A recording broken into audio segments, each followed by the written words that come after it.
السلام علیکم دوستو، امید ہے خیریت سے ہوں گے۔ میں ہوں حسان بن مختار احمد اور آپ دیکھ رہے ہیں ہمارا YouTube channel Hassan online tech. دوستو، آج میں آپ کے لیے لے کر کے آیا ہوں ایک اور مختصر چھوٹی سی حدیث۔ سب سے افضل عمل کیا ہے اور سب سے افضل دعا کیا ہے، اس حوالے سے ہم آج حدیث پڑھیں گے۔ اگر آپ نے ہمارا چینل ابھی تک سبسکرائب نہیں کیا تو سبسکرائب کر لیں اور ساتھ میں لگے بیل کے آئیکن پر کلک کریں تاکہ ہماری نئی آنے والی ہر ویڈیو کا نوٹیفیکیشن آپ تک پہنچ سکے۔ چلتے ہیں ہم اپنے آج کے سبق کی طرف۔ اعوذ باللہ من الشیطان الرجیم، بسم اللہ الرحمن الرحیم۔ قال رسول الله صلى الله عليه وسلم: أفضل الأعمال لا إله إلا الله، وأفضل الدعاء الاستغفار،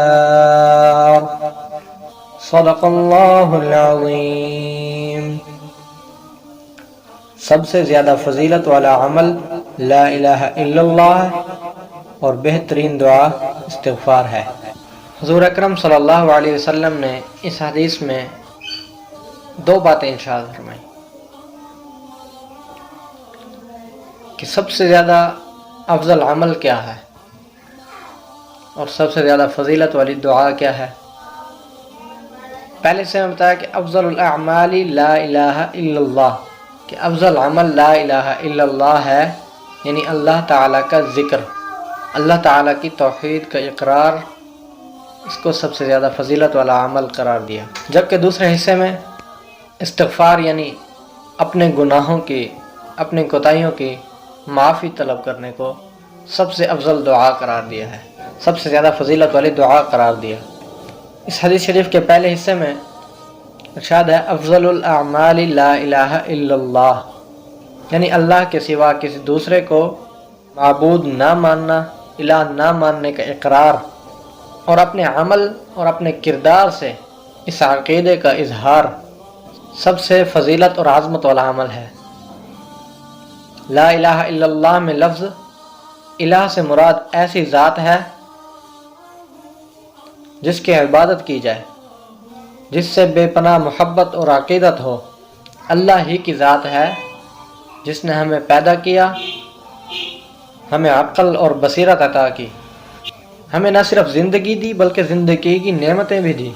ہمیں چاہیے کہ اپنے قول، اپنے فعل، اپنے اعمال سے اسی ذات کو الہ مانیں، اسی کی عبادت کریں، اس سے سب سے زیادہ محبت اور عقیدت رکھیں۔ اسی طرح حدیث کے دوسرے حصے میں ارشاد ہے افضل الدعاء الاستغفار، یعنی بہترین دعا اللہ رب العزت سے اپنے گناہوں کی، اپنی کوتاہیوں کی معافی طلب کرنے کو سب سے فضیلت والی دعا قرار دیا۔ یعنی بہترین دعا اللہ رب العزت سے اپنے گناہوں کی، اپنی کوتاہیوں کی معافی طلب کرنا ہے۔ انسان بعض اوقات دنیا کی ظاہری رنگینیوں میں کھو کر اپنے خالق و مالک کی رضا کے خلاف کوئی کام کر بیٹھتا ہے، لہذا اللہ کو الہ ماننے کا تقاضا یہ ہے اپنے گناہوں پر نادم اور شرمندہ ہو کر اللہ رب العزت سے معافی طلب کریں، کیونکہ اخروی نجات اس وقت تک ممکن نہیں جب تک اللہ تعالی ہماری غلطیوں اور گناہوں کو اللہ تعالی ہماری غلطیوں اور گناہوں کو معاف نہ کر دیں۔ اب کوئی اللہ کی نگاہ میں پسندیدہ اور محبوب بننا چاہتا ہے تو اسے چاہیے کہ چلتے پھرتے آتے جاتے لا الہ الا اللہ اور استغفر اللہ کا ورد کرتا رہے۔ اللہ رب العزت سے دعا ہے کہ اللہ رب العزت ہمیں بھی کثرت سے استغفار اور اللہ کے ذکر کرنے کی توفیق عطا فرمائے۔